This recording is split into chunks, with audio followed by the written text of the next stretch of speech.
This week, ladies and gentlemen, a full update on this, the Car Guys garage. Many of you have been asking exactly what it takes to run an operation like this, all the little jobs that need to be done. So I thought I would take you through everything that's currently outstanding, all the little jobs that have to be done inside the garage this week, and also, while we're at it, a quick update on the cars that are due in soon. Sound good? Excellent. Let's crack on.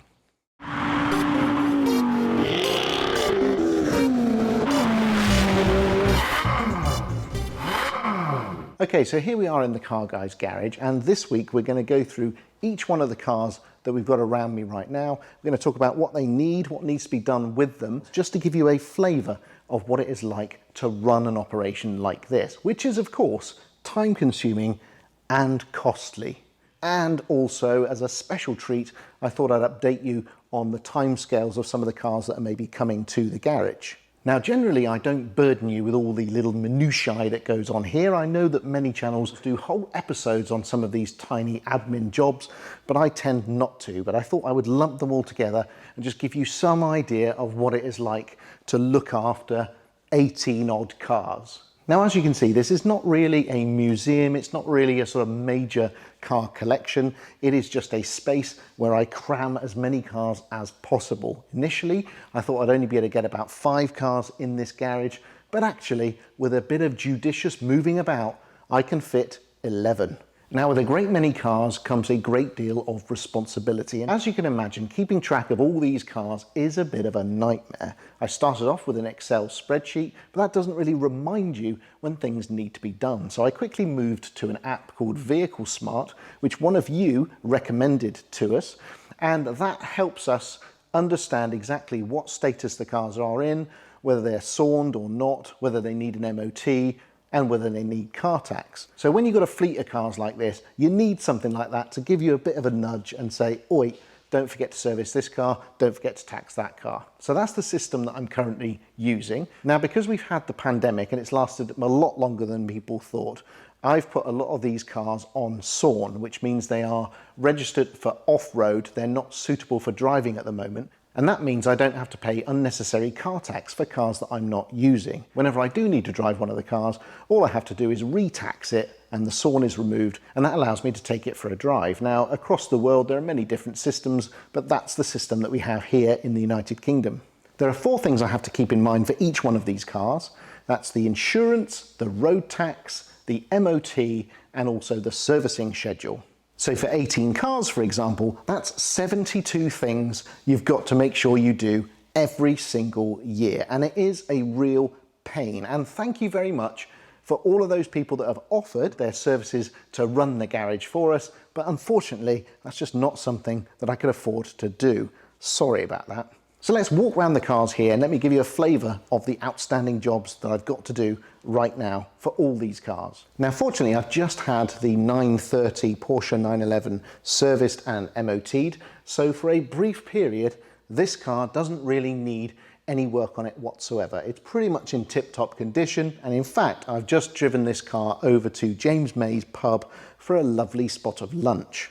The Speciale Aperta, however, is a different kettle of fish. Now, this car is due to be serviced. It currently also needs an MOT, and if you look at the offside rear tyre, you will also notice that it appears to be flat. So it looks like I've got a slow puncture on this car, so that's yet another expense, yet another thing I need to fix. The 355 Spider behind me also needs a service coming up, so that's going to go to Emblem Sports Cars, and there's a few other little bits that I need to fettle as well, not least the suspension components, which are a bit tired and perhaps need replacing, which will not be cheap. And when it comes to the Lamborghini Gallardo Valentino Balboni, well, that's due for a service. It's not been serviced for a while because we've just not been able to visit main dealers for so long, but fortunately, nothing else, except that I've just noticed sitting down here that there is in fact a centre cap missing from this front offside wheel. So great, I've got to find myself one of those. You'll notice incidentally that all of the cars here are on C-Tech trickle chargers just to keep their batteries in tip-top condition so that they start first time whenever we need them. Now, I don't get any money at all for saying that. I know that many people are sponsored by C-Tech, but I'm not. The Honda NSX here badly needs a service. I have shunned my local Honda dealer because they're just not skilled enough to work on one of these cars, and many of you have suggested a specialist that I need to go to. So I need to contact that person and book this car in. It's not that the car doesn't work, it's not that it doesn't run sweetly, but I do like to keep this one in perfect condition. This is a real passion project of mine. I absolutely love it. So I give it full lavish attention whenever I can. Another thing to mention on the Honda NSX is at last I've managed to transfer the Honda number plate from the Prelude onto this car. Took a huge amount of effort with the DVLA to get it sorted because I couldn't just do it online, but finally the number plate is on this car where it belongs. And interestingly, this is another one where I've noticed that the offside rear tyre is looking a bit soft, so that might mean a slow puncture as well. The Porsche 718 Spider behind me has seen quite a lot of action in the last few months, not least that big gathering of spiders that you will have seen the episode on. Nothing's really needed for this car. It will need a service, but not quite yet. It needs one after 2 years, and everything else about the car is perfect. My replica 917 Porsche doesn't need an MOT, it doesn't need a service, it doesn't really need insurance. And as soon as the weather returns, we'll be taking it out. Another car that you don't see here today is of course the Porsche 911 993 C4S, which I purchased from Scotland. That car is currently being prepped and paint detailed and made lovely. And I hope to be doing an episode telling you exactly what's been done to it and picking it up pretty soon. Just in case you were wondering what this bag is over here on the floor, that's actually the spare lid for the new 993 Carrera 4S. It's currently got a Tech Art lid on it with a spoiler, but this is the original flat one, which lots of you think I should fit on the car. But at the moment, I keep it here for no apparent reason. Here we have my fabulous McLaren 675 LT, the only McLaren that I've ever owned, and I'm sad to say this car has not been driven for an awfully long time. It currently needs an MOT. It also currently needs a service, although it hasn't really been driven much since the last service. But this is a car that I'm going to be bringing back out, and we'll have some episodes on this very soon. So I hope you're excited to see it. And let's not forget my Renault Clio Williams 2, which I purchased from Millennium Heroes. It is still in an absolute pristine condition. It's still done just over 6,000 miles. I have not driven this car really at all since I got it. It's got new tyres on them, which are quite horrible and will need replacing for some sticky rubber. And this car also will need a service and an MOT. So that's why I'm not driving it at the moment. However, again, this is something I'm keen to get in and put some miles on pretty soon. And finishing up the cars in this particular garage is my Series 2 Land Rover. Now, many of you didn't seem to like the recent Defender coverage, so I'm not sure whether many of you are actually going to watch an episode about this vehicle, but I'm still keen to make one because it's so freaking cool. Now, currently this car is taxed and MOT'd. It probably does need a service, but then it always does, and it's not getting much driving at the moment, but it is in pretty much full working order. Now, 2 emissions from the garage that you may have noticed. The 458 Italia is currently at Meridian Modena getting its annual service and MOT. I'll then drive the Speciale over to pick it up and leave the Speciale to have the same thing done. And the 488 Pista Spider is currently over there because I'm driving it. Another couple of cars that you won't have heard a lot about in a long time is my E38 BMW 750i, which unfortunately is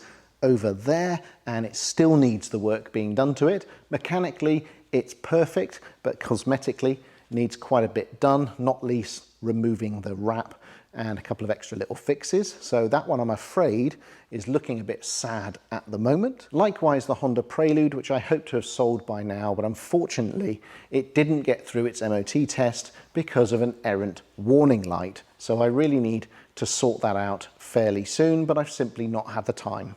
It's also worth pointing out that the Mercedes Maybach is still one of my dailies, and I'm absolutely loving it. It's the perfect mobile office, and it's going absolutely nowhere. And of course, let's not forget the 911 GT3 Touring, which has seen a lot of action recently, and also its first foray on track, and at the moment requires no real attention, thank goodness. Behind me we have my Rolls-Royce Phantom Coupe, which needs to be booked into Silver Lady in Bournemouth for a service and MOT, but has seen quite a bit of action recently.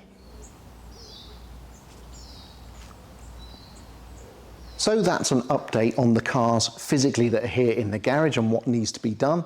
How about a quick update on the cars that are due in? Well, there are 2 at the moment that I've confirmed. There may be more coming, but obviously we'll reveal those in due course.